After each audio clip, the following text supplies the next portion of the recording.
सरकार के पास रिपोर्ट नहीं है जिसके माध्यम से ये बता सके कि नैनो यूरिया से इतना लाभ किसानों को पहुंचा है। जो लेटरल एंट्री से लाए थे वही नैनो लेकर के आए थे, यूरिया नैनो। और लेटरल एंट्री वाले बहुत सारे लोग जिस तरीके से भारत से उद्योगपति भागे थे, उसी तरीके से लेटरल एंट्री से नौकरी पाने के बाद कुछ भ्रष्टाचार कर करके भारत छोड़ के चले गए वो। तो हो सकता है भारतीय जनता पार्टी किसी नए भ्रष्टाचार की तैयारी कर रही हो और लेटरल एंट्री वाले लोगों से करा करके वो फिर भाग जाए भारत छोड़ करके। सुल्तानपुर के जल निगम के इंजीनियर की हत्या होना ये बताता है कि जीरो टॉलरेंस जो लॉ एंड ऑर्डर के लिए जीरो हो गई है और आए दिन अधिकारी भ्रष्टाचार कर रहे हैं। अभी कन्नौज की खबर मैंने अखबार में पढ़ी कि एक चौकी इंचार्ज किसी प्रधान पर दबाव बना रहा है कि एसी लगवा लें। बताओ, अब तो मौसम भी अच्छा हो गया, अब एसी क्या जरूरत है? अब तो पंखे से सो सकते हो। बताइए, मौसम अच्छा हो गया, उस समय भी पुलिस नहीं मान रही है, दबाव बना रही एसी के लिए।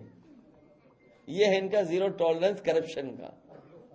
और आपके विभाग के बारे में मैंने बोला, आपके विभाग के बारे, आपके विभाग में भी भ्रष्टाचार है उत्तर प्रदेश का, आप सब जानते हो जितने खड़े हैं। क्योंकि सुनने में आया कि 1000 होर्डिंग का पैसा लिया जाता है, लगती 200 ही है। और ये नहीं मानते, आप जांच कर लो, अरे ये बात कहीं गलत हो तो आप बता दो। और वो थाने वाला मामला तो अभी तक खुला ही नहीं। एक थाना जो बलिया में था, उसकी प्रतिदिन की क्या कमाई थी सोचिए, कितने लाख की कमाई थी सोचिए प्रतिदिन। और कैसे पोस्टिंग मिली होगी सोचिए आप, पोस्टिंग कैसे मिली होगी, उसके लिए भी कोई रेट रहा होगा पोस्टिंग को लेकर के। और बताइए, आपके चैनल की एक पत्रकार महिला कह रहे हैं कि उससे भी पूछ रहे हैं रेट। सोचिए आप, ट्वीट किया उसने। ये हालत है लॉ एंड ऑर्डर की। जीरो टॉलरेंस बोलने वाले जीरो हर चीज में हो गए हैं। जो कह रहे हैं गरीबी से मुक्ति, वो जब उत्तर प्रदेश को बीजेपी से हम लोग मुक्ति कर देंगे तब इन चीजों से सबसे मुक्ति हो जाएगी। सर, जो लोग शिक्षक भर्ती 69,000 शिक्षक भर्ती के बच्चों को, अभ्यर्थियों को लतखोर कहते थे, अब वो स्वागत कर रहा है हाईकोर्ट के आदेश का। नहीं, उन्हें तो खड़े होकर के सड़क पर सभी 69,000 वाले बच्चों को माला पहनानी चाहिए कि उनके संघर्ष की वजह से ये परिणाम आया है। केशव जी भी कर रहे हैं स्वागत। देखिए, आप अननेसेसरी अपने चैनल चलाने के लिए उनका नाम मत लिया करो। वो कुछ है ही नहीं। वो क्या है, मुख्यमंत्री जी डांट देंगे तो अभी चुप हो जाएंगे 2 मिनट में। सच्चाई है, मुझे किसी ने बताया कि अगर वो डांट दे मुख्यमंत्री जी तो पता नहीं लगेगा वो डिप्टी सीएम है कौन।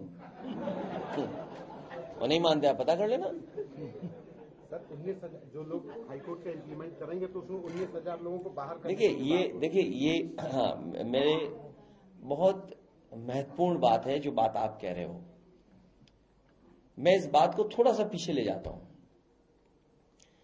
बीजेपी की नियत और मंशा हमेशा रही है कि खिलवाड़ हो, लोगों में एक दूरी बने, लोगों में झगड़ा लगे, लोगों में बंटवारा हो, लोगों के बीच में खाई पैदा हो। सबसे पहले जब मेरिट से भर्ती पुलिस की हुई थी, उस समय जो परिणाम बना था वो पहले जो व्यवस्था थी आरक्षण की, उसके तहत बना था। पूरा रिजल्ट बना हुआ कोर्ट में रखा था। क्योंकि हमारी सरकार नहीं बनी समाजवादियों की और बीजेपी की सरकार आ गई, उस समय तक ये फैसला आ गया था कि जो पिछड़े और दलित के लोग हैं उनको अपनी कैटेगरी में रखना पड़ेगा, उस कैटेगरी से बाहर नहीं जा सकते हैं। हालांकि वो सुप्रीम कोर्ट का फैसला था। हालांकि मूल भावना जो आरक्षण की उसके खिलाफ थी, मूल भावना से खिलवाड़ लगातार भारतीय जनता पार्टी कर रही है। तो जो बच्चों का रिजल्ट घोषित हुआ था, वो पहले वाला जो रिजल्ट बना था जिसमें जनरल में भी बच्चे आए थे, बैकवर्ड और दलित, वो रिजल्ट बना था।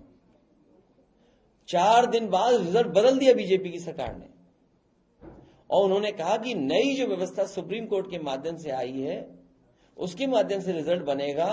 तो उस समय 1800 बच्चे पिछड़े और दलित के लोगों की नौकरी चली गई थी। क्योंकि जब जनरल से वो नीचे आएंगे तो उस कैटेगरी के बच्चों को बाहर निकाल दिया जाएगा।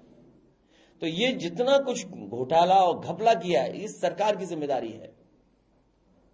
आरक्षण से खिलवाड़ सरकार ने की है और सरकार अपना भ्रष्टाचार, अपना गलत काम छिपाने के लिए बच्चों के भविष्य से खिलवाड़ कर रही थी।